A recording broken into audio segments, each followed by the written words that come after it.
My first career before coming to Rutgers was in the diplomatic service as a cultural attaché in Argentina and in Spain. That's where I learned how to speak Spanish. My latest book is a memoir of the 4 years that I was in Spain, and of the, in some cases strange, in some cases crazy, funny, and sometimes very significant events that took place during those 4 years. For example, one of the chapters is called A Day with Martin Luther King in Madrid. I was in my 20s, and the ambassador had assigned me to look after Martin Luther King, who was coming to Madrid for just one day. We got this news at the very last minute.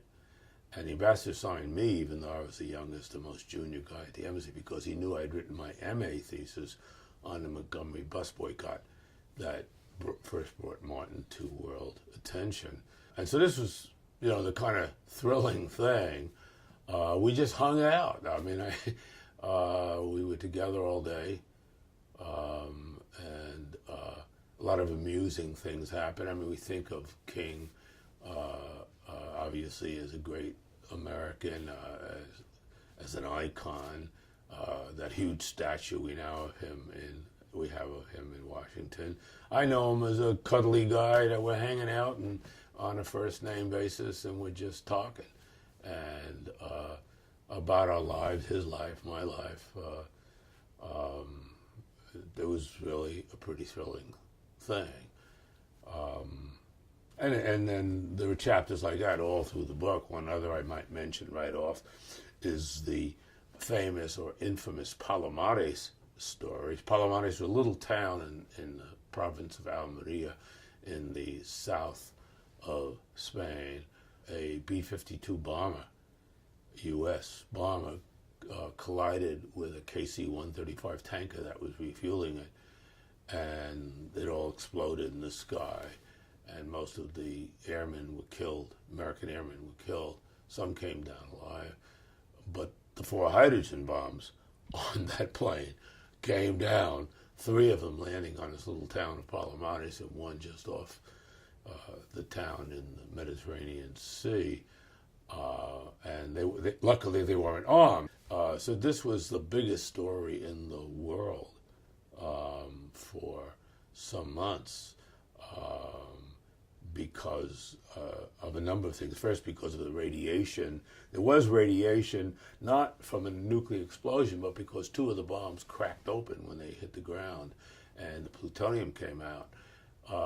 And then, so that was a big story. But the second big story was we couldn't find the 4th bomb.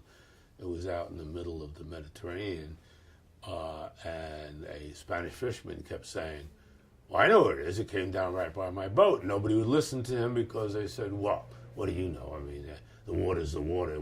But of course, it's not true. When people are fishermen who go out in the same water every day, they know exactly where they are. Like I know I'm sitting in this chair.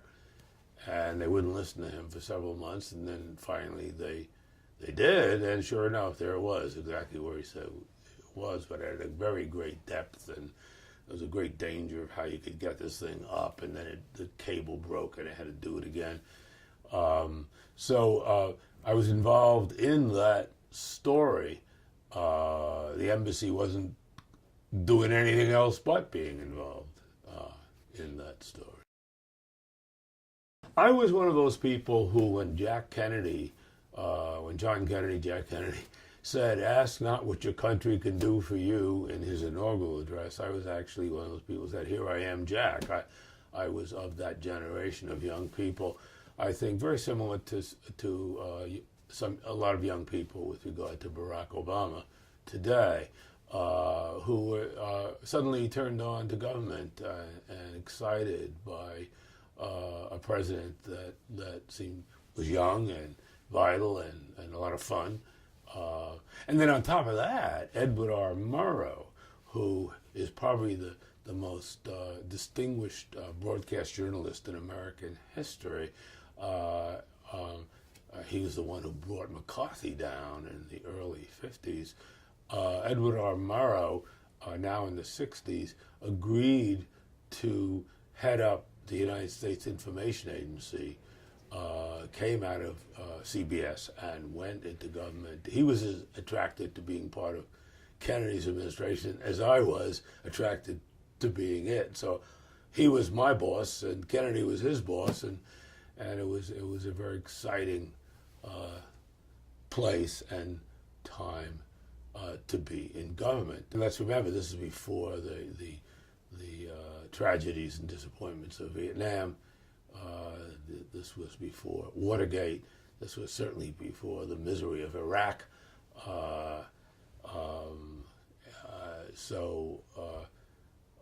Being in government, I was a grad student who had finished all of his PhD but the dissertation. So I entered the diplomatic services, what we call it ABD, all but dissertation. And I actually wrote my dissertation while I was in the Foreign Service, in the 7 years I was in the Foreign Service. Lucky thing, too, because my next assignment after Argentina and Madrid, which was kind of an index to how absurd the government can be sometimes. I mean, I could speak Spanish perfectly. I'd written a book on Argentina and the United States.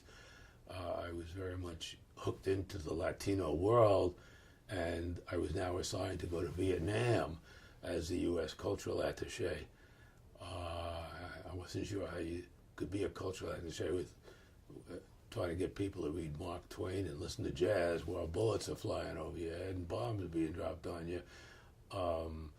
And I had 2 little children by then. And then the Tet Offensive happened, and now diplomats couldn't bring their families there. And also, I just, by this time, didn't believe in the war. I thought it was a terrible mistake. And so all these things together caused me to resign. And I pretty well it was a year in between, but I pretty well came to Rutgers then. Well, the cultural attaché has a fun job in a way, because you got to realize the way an embassy is set up. You have the ambassador. He's the president's, or she's the president's direct representative.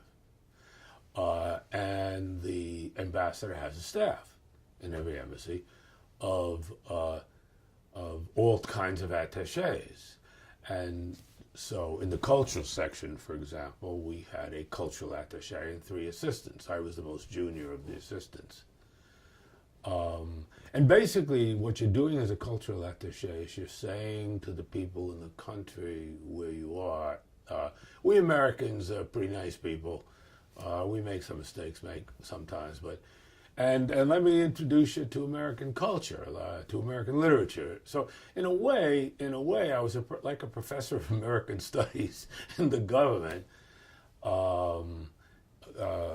giving a lot of talks around the country in Argentina and then later in Spain, and coming to know the writers, the artists, the musicians, the intellectuals, the university professors. Basically, my job was to cultivate those people. Specifically, my job was liaison with the Spanish universities.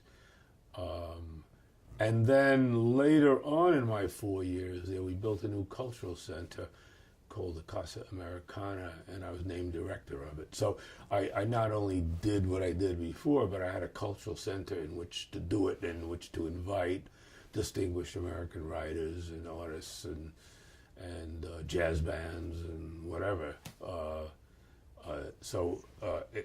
lot of it I did myself, and a lot of it I invited people when I got funds to come and show the Spaniards something about our culture. I was on a train from Valencia to Barcelona, where I was about to attend the Spanish American Studies Association meeting. That is just as we have American Studies in this country, we have it there. They have it there as well. In fact, when I was with the embassy, that was one of the things I was trying to cultivate, people to study the United States. Okay, so and I just happened to be sitting next to a woman who was with the University of Valencia and who was also director of their press. And she said, Michael, I understand you were once with the embassy. And I said, yeah. I mean, this is only, 2-3 years ago. I understand you were once with the embassy. And I said, yes, I was. And so she said, well, tell me about it a little bit. So I told her about it a little bit. I told her the Martin Luther King story, and I told her the Palomares story, and I told her about the day I spent along with Teddy Kennedy and other things about my time there. And she said, well, would you write a book for us about that? So I said, sure. I go back and forth in my writing between scholarship, fiction. I've written 2 novels. I'm going to write a third one after I finish the book I'm working on right now. This was, in effect, my first memoir. I never thought of writing that book until she asked me to write that book. And then when the book came out, this was the edition in Spanish. That's me on the cover in front of my house in Madrid. And then an American publisher, Hansen Publishing Group, right here in East Brunswick, got interested in the book, and they came out with it in English. I'd originally written it in English, and it was translated into Spanish. And then, in a way, I kind of rewrote it in many ways, coming out of the Spanish, because I learned a lot of things, different ways of looking at it, different ways of thinking about it. So, though they're essentially the same book, this one I think is more sophisticated. Well, no, I shouldn't say that. There are things in this book that any Spaniard would understand, but Americans wouldn't understand without an elaborate explanation. And then just the reverse with this, things that Americans would understand immediately and a Spaniard wouldn't understand. And so those are the basic differences between those, the 2 editions. I'm writing. I guess I've come into my memoir stage, because that's what I'm working on now. I'm working on a different memoir about a totally different thing. I think it's the difference between what we call primary sources and secondary sources. I'm not an historian. This is written in the first person. I'm just telling what happened to me. So it is a primary source in that sense. Historians may quote from this. I mean, here's this guy, who presents a Martin Luther King that nobody's ever presented before. It was really funny how I met him, how I even found him. Should I talk about that a little bit? Sure, go ahead. Yeah, it's really funny because the ambassador calls me in the morning and says, Michael, Martin Luther King's arriving in Spain today. I said, really, Mr. Ambassador? He said, yeah. And he said, look, I'd like you to look after him. Would you do that? And I said, oh, I'd give my left arm to do that. Thank you, sir, for trusting me with that. And he said, okay, I got a cable from our embassy in Rome. He's arriving on such and such a flight. Will you take it over from here? I said, sure. And I called the airport, and his plane had already landed. Now I'm looking for Martin Luther King in a city of many millions of people, a city that has 500 hotels. I don't even know if he's staying in a hotel, even if I could manage to contact all 500 hotels. Is he in a hotel? I have no idea where he is. And so I started to call hotels, and I don't know why I didn't call this hotel first. This was about the 20th call I made. But there was a hotel very close to the embassy, behind the embassy, across the main drag in Madrid, which is the Castellana. And indeed, when I called the Castellana Hilton Hotel, I had this ridiculous conversation with a desk clerk. It was really funny. I said, this is all in Spanish. I said, sir, is there a Martin Luther King staying in your hotel? And he said, King? How do you say king in Spanish? And I said, Rey. And he said, no, we've never had a king here. Once we had a duke and once we had a count, but we've never had a king here. I said, no, he isn't a king. That's his name. His name is Dr. King. He said, well, aquí no tenemos médicos tampoco. We don't have any doctors here either. I said, no, he's not a doctor. He's not that kind of a doctor. I said, would you please look at the register? Is there somebody named King registered there? And he looked at it and he said, sí, aquí dice Kingo. It says Kingo here. Spaniards have great trouble with words that don't have a vowel at the end, as is true of Italians, I think, as well. And he said, it says King here. He says, oh, yeah, that's some black guy checked into the hotel a half an hour ago. Some black guy. And he didn't recognize him. He didn't know who he was. By this time, I had hung up the phone. I was running out the door of the embassy, and I ran over to the hotel, which was, I jaywalked across this main drag, like crossing the Jersey Turnpike. I mean, it was, it's a road of about 8 or 9, 10 lanes, right down the spine of Madrid. And I got King's room number, and I called up, and I said, Dr. King? He said, yeah. I said, rapidly, I said, this is Michael Rockland with the embassy, assistant culture attaché, the ambassador asked me, blah, blah, blah, blah, blah, and this whole thing. And his first words after that to me were, I'm sorry, I don't speak Spanish. Whereupon I said, this is not Spanish, this is English. Because with my New York accent, and because he had arrived, he was exhausted. He'd been with Pope Paul VI the day before. He was going to Amsterdam a day after. And Madrid they'd never been in Spain. It was just a day to just take it easy. And he got off the plane with a little piece of paper the embassy in Rome had given them. They'd made if I'd only called the embassy in Rome, they probably could have told me where he was, but it never occurred to me. That would have saved some time, probably. And he just got out of the Madrid airport and gave the cab driver a little piece of paper that had the name of the hotel and went to the hotel. And he didn't speak a word of Spanish. He had already had trouble with the desk clerk, as I had. And he said, I'm sorry, I don't speak Spanish. I said, this isn't Spanish, this is English. He said, oh, I'm sorry. He said, would you repeat it? And I did repeat it. And he said, sure, come on up. He'd actually arrived, and I awakened him. He had arrived and immediately taken a nap, going to sleep. So I went up to his room, and I knocked on the door, and he opened the door, and there he was standing there in his underpants. I mean, here you are.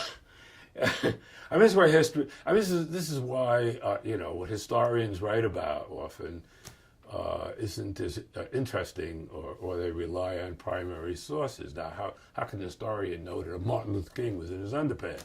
But we Americans, they were white boxer shorts, by the way, and it was just so funny. It was like meeting George Washington or Abraham Lincoln in their underpants.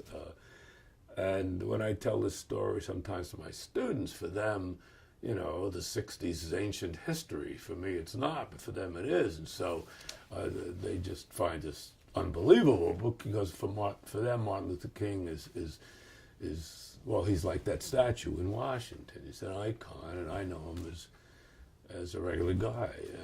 And I'd been involved in the civil rights movement also, and while I was in grad school, and so. This was a great thrill. But the most important aspect of the day for me was the informality of it. I took him to lunch. We had a little press conference because the media they were going to drive him crazy the whole day. And so I arranged a little press conference in a ballroom of the hotel and said, this is it. No media. If you come to this thing and we'll have it half an hour, that's it. He didn't want to do that either. And anyway, the day went on from there. We went shopping for gifts for his family. I took him to lunch. The place I took him to lunch is interesting because anyone who's ever read Hemingway's The Sun Also Rises, the last scene takes place in Botine's restaurant between Jake and Brett. And that's the restaurant I took him to. I remember sitting down in the bodega down under the street where they kept the wine with him, and there was an American couple there, and she said, I could overhear her say to her husband, whispering, "I think that's Martin Luther King." And he looked over at us. He said, "Nah, that's not him. It looks like him, but that's not him." Well, I wasn't going to disabuse him of that. Anyway, the day went on like that. Much of it was funny. Much of it was very serious. He taught me a lot of stuff. I'd always admired him. Now I loved him. We really became friends. We were together for 10 or 11 hours. And when he was killed, it was very personal for me. I present Martin Luther King warts and all, so to speak. For example, it's hard to believe, but here's a man who, in what he did, was a genius. And they say Einstein was a genius, and they say that in elementary school he was lousy in math, and here's a guy who figured out the universe. Well, I can report that the one thing that Martin Luther King was really lousy at was geography. I just couldn't believe it. Up to here I am talking to this incredibly intelligent, this incredibly articulate and brilliant and wonderful human being.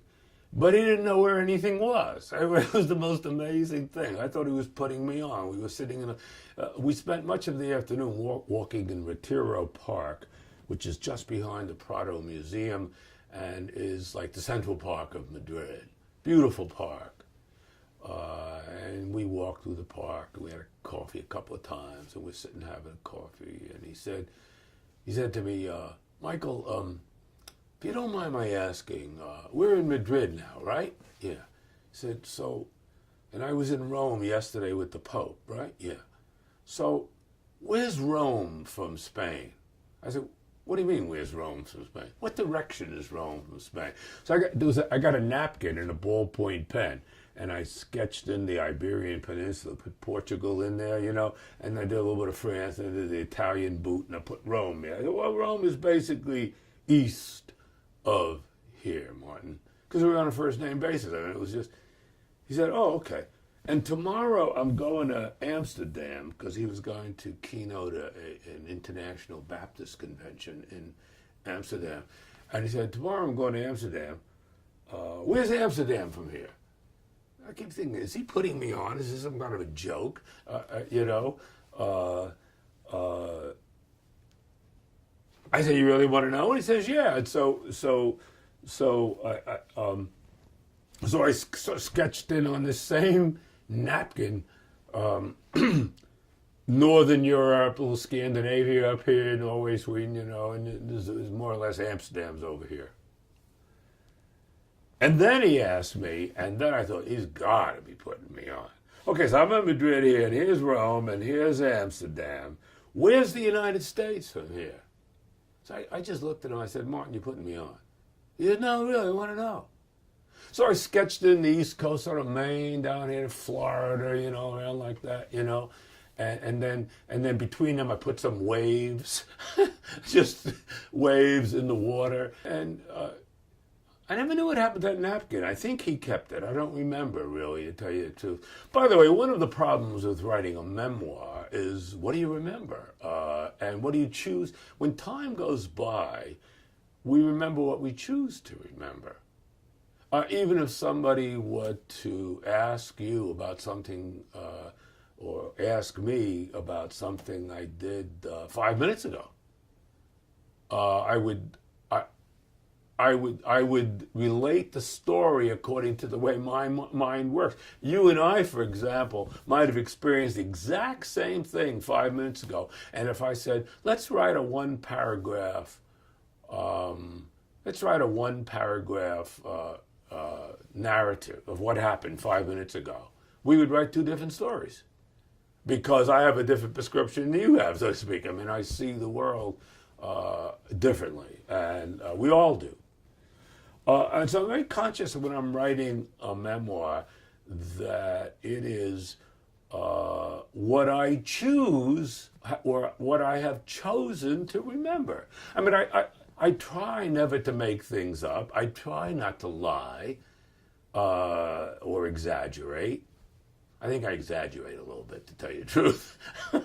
Like, for example, the story on the bombs in there, my own involvement in it was very minor, but it's my memoir, so in a way, that minor part of it becomes a larger part of the story than it really was. But somebody else who would be telling that story would probably leave me out of it because I was part of the skeleton crew running the embassy while most of the embassy was down there looking for the bomb, along with the whole U.S. Air Force and the whole U.S. Navy looking for the bombs. So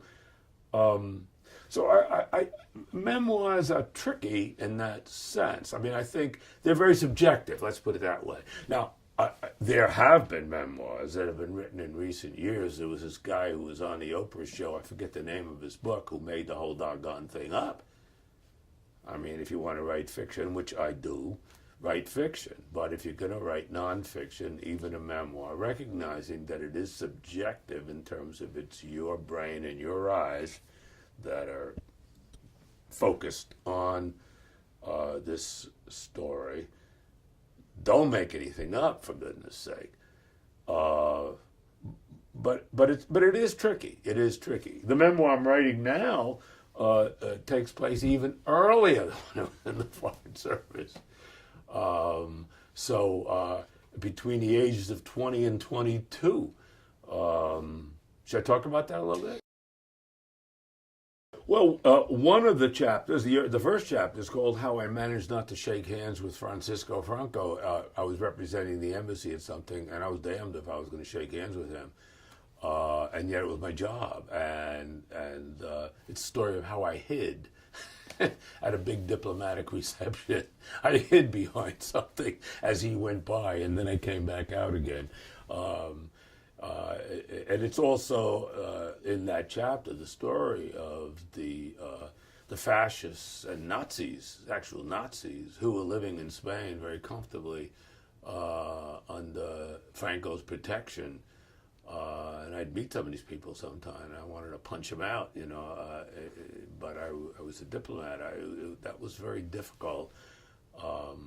And I went to one party, for example, and Ava Gardner, who was considered the most beautiful woman in the world, was standing on one end of the room, and Otto Skorzeny, who Hitler called his favorite soldier, was standing on the other end of the room. It was straight out of Freud's notion of Eros and Thanatos. There was Eros and there was Thanatos.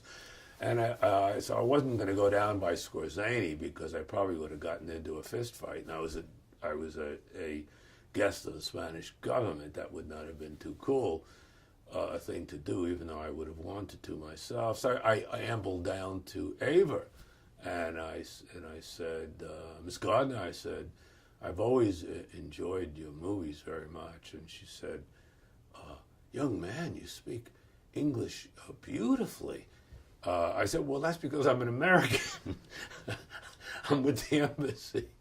She was absolutely plastered. She was an alcoholic, and she was dead drunk and just about falling off her feet. So, that's a different picture than one would have of Ava Gardner. There's a chapter in the book called A Jew in Spain. I'm Jewish, and what it was like to be in a country where the only legal religion was Catholicism.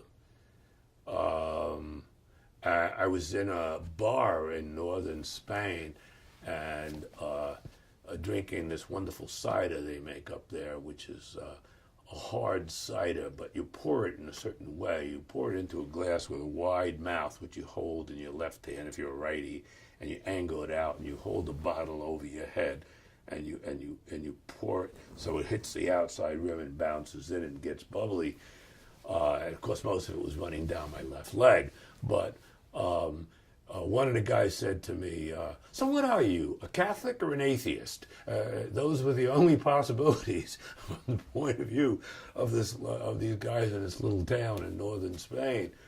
I said, neither. Oh, then you're a Protestant. Everybody in the American government is Protestant. I said, no, that's not true. And besides, John Kennedy, who had already been assassinated, but John Kennedy was Catholic, and we have all different kinds of people in the government. So I said, well, so what are you? So I said, well, I'm Jewish. He said, no, you couldn't be Jewish. I said, well, how come you can't be Jewish? I asked. And how come? What do you mean that can't be Jewish? He said, where are your horns? So I said, I'm sorry to disappoint you, but I don't have horns. Why do you think we have horns? Oh, they taught us that in church. All Jews have horns. I was the only Jew they'd ever met. And I said, where'd you get such a crazy notion? Well, actually, if you look at Michelangelo's statue of Moses, which is in a little parish church in Rome, Moses has horns. It's a mistranslation in the Catholic Bible of the passage which talks about Moses had horns of light coming down from God, from heaven, meaning basically vectors or rays of light. You could say rays or horns, but it didn't mean he had horns. It meant these rays were coming down on Moses' head. And the guy was ruffling my hair. Where are your horns? You know, it was just terribly funny. And sad, too, but mostly funny. So there's a lot of that kind of thing in the book as well. There's a chapter called Lost in Translation, which is, of course, an old American saying, and one of my favorite movies a few years ago with Bill Murray and Scarlett Johansson, that little movie made in Japan, or supposedly in Japan, Lost in Translation. It's all about how one of the problems in translation, because I've done translation, but I translate from Spanish to English. I go into my own language. I can't go the other way. I mean, I can lecture in Spanish. I could write letters in Spanish. I could translate some small thing, but it wouldn't be good. It's very interesting. There are so many things. For example, just give you one example. There are words in Spanish where the exact same word in English only means something totally different. We say informal. They say informal. It's spelled exactly the same way. For us, informal, it means we're easygoing and we're relaxed and nice to get along with, that sort of thing. Informal means you have bad manners. I mean, the very thing that we would celebrate, not as bad manners, but as informality. That was true of the Spain, by the way, that I was in all those years ago, because that was Franco Spain, and basically it was a country run by a fascist dictatorship aided and abetted by the Catholic Church. The church then, frankly, should have been damned ashamed of itself. It had signed a concordat with Franco, and this was the following agreement: that it would be the only legal religion in Spain, and in return, Franco appointed the Spanish bishops. Now, what the heck did he know about appointing bishops? And so he would appoint fascists as bishops. So that chapter, Lost in Translation, deals very much with issues in translation. There were so many funny things like that. For example, I remember shortly after I arrived in Spain, I met somebody and they said, "Well, I should stay back from you because porque estoy constipado." I said, well, "Gee, I just met this person. Why are they telling me they're constipated?" Well, constipado, which is like the past tense, constipated. It doesn't mean what we mean by that. It means that you're stuffed up on this end of you. You got a cold. That's what it means. So you have these words, and that's called, if you translate literally, it's why you can't translate literally. You've got to know both cultures if you translate. You can't just say, well, constipado must mean constipated. Well, it doesn't mean constipated. It means stuffed up, or I have a cold. So there's this expression, traducciones de vaca. Vaca means cow. Traducción means translate. So translations made by a cow. In other words, bad translations, dumb translations, which are literal translations. Literal translations are terribly funny, you know, when they're done wrong. Okay, so I have one more question, and then we'll go to, you know, what are you doing next, and you can talk about that, and then we're going to stop because we're running over. Okay. So I want to know, who do you think should read this book? Like, who did you write this book for, and who do you think will, you know, benefit from reading the book? Well, I wrote this version of it for Spaniards, and it was published by the University of Valencia by that woman who I met on the train. I was very pleased that when I was in Spain, and when the book had just come out, El País, which is basically the New York Times, the best newspaper in Spain, had a full page on it, which was really exciting. And a lot of radio and television stuff like that. And I've received many, many letters from Spaniards saying that they felt I really had captured the essence of Spain in that period, which is really kind of thrilling. The American version of the book really is introducing Americans to a period, not only in Spanish history, but in our history, vis-a-vis Spain. And how an embassy works. What do people do in embassies? It's amazing how ignorant Americans tend to be about the diplomatic service. And I mean, there are some Americans that don't even know what an embassy is, or what a consulate is, or what the State Department really does. I mean, Hillary Clinton just retired as Secretary of State, and John Kerry is now Secretary of State. Being Secretary of State is to handle America's foreign relations. And I was a little piece of that in the two countries in which I served. So I think this gives, the American version gives Americans a vision of what goes on in embassies, what cultural attaches do. And also, I try to be as funny as possible. I mean, some of the things that happened were just hilariously funny. And there are people who have read this who tell me that some of the stories are, just the funniest thing they've ever read. And I mean to be funny. I think of myself as, at least in part, a humor writer.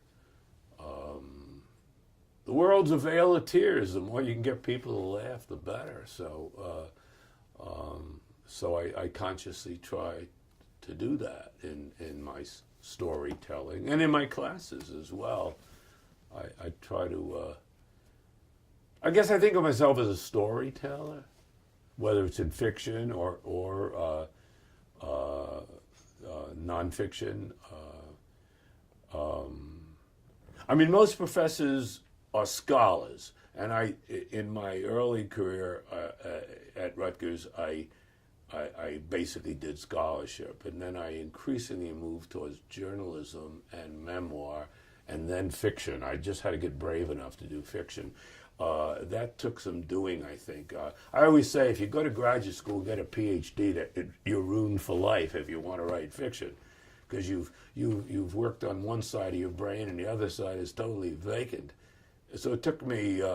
It's only been in recent years that I've been writing fiction where I've gotten courageous enough to write fiction, because fiction is infinitely harder for me. I don't mean it's harder. It's harder for me because of my background being in nonfiction scholarship, etc. Well, like, for example, scholarship would be somebody writing 50 years from now about this interview. Journalism would be somebody who's sitting in this room writing down what's happening here as we talk. Fiction, this room ain't here, and you're not here, and I'm not here, the cameras are not here, and you're making it up. And I find that the most difficult. I'm not saying it is the most difficult, it's the most difficult for me. Well, I'm just finishing a book called Navy Crazy, which is a memoir as well, but much more integrated than this one. This is a series of stories. There, the stories are much more integrated. I was drafted right out of college. Now, of course, we have an all-volunteer military, which I frankly don't approve of. I think if we have to fight wars, it's all of our business and none of our business. In fact, if we had to draft, I think Iraq would not have happened. Every university student here at Rutgers would have protested it, and nobody said anything, as it turned out, which is, to me, a shame. And professors, too. What'd you ask me again? I forget. What's next for you? Oh, yeah. So I'm writing, so I was drafted into the Navy. I was actually drafted into the Army, and at the last minute they put me in the Navy, and that was okay. And I thought I'd be on ships and see the world and have all kind of adventures. I never got on a ship. It was peacetime. It was after Korea and before Vietnam. And I was trained as a medic after boot camp, which was 8 weeks of humiliation. I don't think I learned anything. They just humiliate you for 8 weeks. Then I was sent to hospital corpsman school. I learned to be a medic, and a medic in the sense of, say, if there is a battle, how do you staunch the bleeding, keep somebody alive till you can get them to the operating table, administration of morphine, tourniquets, shock, and that's what I learned for 16 weeks. But I was sent to Japan, and the opening in Yokosuka, Japan, which is was then still now our largest naval base in the Far East, the opening was in psychiatric. And it wasn't only in psychiatric. We had an open ward and we had a locked ward. I was assigned to the locked ward. And that's where we kept the serious patients. One of the chapters in the book is called Friendly Fire. If you recognize that expression, it's about the 2 times I came that close to being murdered by patients. I mean, really, really just almost got murdered. And so it was a very dangerous place. There was no war on. The only dangerous place in the whole military was where I was working in this locked psychiatric ward with Navy, with Navy and Marine mental patients. Marine as well, because the Marines don't have their own medicine. And some of these people, I mean, to give you a sense of what it was like, we had 5 classes of patients. We had murderers on the ward who were there because they'd killed somebody, either somebody else in the U.S. military or somebody Japanese, and they were there for observation by the shrinks, by the psychiatrists who were going to testify at their trial. But some of these guys had nothing to lose. And they, they could murder again. So we had murderers, we had suicides, that is, unsuccessful ones. They generally had both arms, hands, wrists cut, bandaged up. We had schizophrenics. We had catatonics. They were the ones who took most of our times. I mean, guys who were so deeply depressed as to be non-functional, and you had to do everything for them. And that took a lot of our time. But the 5th class of patients, I think, is the most interesting, given when this was. They were gays. You got this? These guys didn't belong on the locked ward. They didn't belong on the open ward. They didn't belong in any ward. This was a time when even don't ask, don't tell would have been a paradise compared to what we had. And of course now, finally, we have recognized that gay people are just people like anybody else. Just because you're attracted to your own sex instead of the other sex, it's just maybe you like potatoes more than meat. I don't know. Who cares? But that's today. But that wasn't then. And being gay in the military then was not only, if they were being charitable, they considered it sick. Okay, but under the universal code of military justice, it was also a crime. And the gays who were the only from today's vantage point, the only guys on a ward who weren't mentally ill at all, and they were kept in a locked ward. We also had an open ward. You think they could have been on the open ward? They didn't belong in any ward. But the point is that they, when they left us, they normally were court-martialed okay? And after that, they went to prison for 2 or 3 years. And then they received their dishonorable discharge. And the fact that I was, at the age of from 20 to 22, part of that, and it never occurred to me that I was doing something wrong or that I was part of something that was wrong. It just never occurred to me. I was a reflection of the culture of the time. I mean, I was still trying to figure out girls, you know. I mean, I mean, that was complicated enough for me. And guys who like guys, I never heard. I literally had. I mean, people grow up today and they know all about homosexuality, whether lesbians or gays or whatever, and bisexuals and transsexuals and we know that there are all kinds of people who are different than, say, heterosexuals, and they're not better or worse, they're just different. Just like there are different races, different religions, different nationalities, different everything. But we didn't know that then. Well, the U.S. Navy certainly didn't know it, and nor did the United States. Homosexuality was a crime in all 50 states until 1961, a crime for which you went to jail. I mean, you know, it's just hard to believe. And the fact that I was part of that, it never occurred to me that I was part of something that was evil. I was just a reflection of the culture. I'm kind of ashamed of it. But then again, I remember, well, you know, I was just a kid and I didn't know any better. I really didn't. But you know, I'm still ashamed that I didn't know any better, even though I forgive myself because I didn't know any better. Yeah. And that's what the book. So the book is about working on that ward, and we actually had 2 deaths on the ward. You're not supposed to have deaths on psychiatric wards, you know. But we had 2 deaths on the ward, and as I say, I was nearly killed twice. And one of them, by the way, one of the guys who tried to kill me was a Navy SEAL. I'm glad we got Osama bin Laden, but I had a very different vision of Navy SEALs back then because one of them tried to kill me. He was crazy, and I thought Navy SEALs were guys who could swim pretty good, but otherwise I didn't know anything about Navy SEALs except that this guy came this close to murdering me. So that's what I knew about Navy SEALs, and the other guy who tried to kill me was a Marine. So I've had, let's say, rather jaundiced opinions of both Navy SEALs and Marines until this very day. So you had one more book that you wanted to talk about, right? Well, this is the one I'm just finishing, Mm-hmm. and when I finish it, I'm going to write a novel. I'm going to go back to fiction, which is the most difficult for me, the most challenging. But the book I'm working on now is my 14th. This one's my 13th, well, divided in half, I guess. I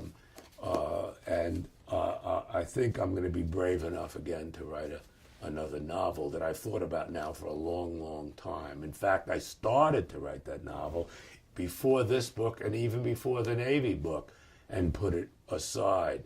But I'm ready to take it on again. Novels are scary because if you're writing about nonfiction, it's going to be okay, and usually it's much more easy to get you can more easily get a contract for nonfiction. Fiction is either great or it's awful, or it's just junk. Mm-hmm. I mean, most people when they read fiction are just reading garbage. I mean, that's what they're reading. They're just reading for entertainment. They don't care about the literary value of it. I consider myself a serious, even though comic writer. So when I'm writing fiction, I'm really putting myself on the line a lot more. It's a little scarier for me.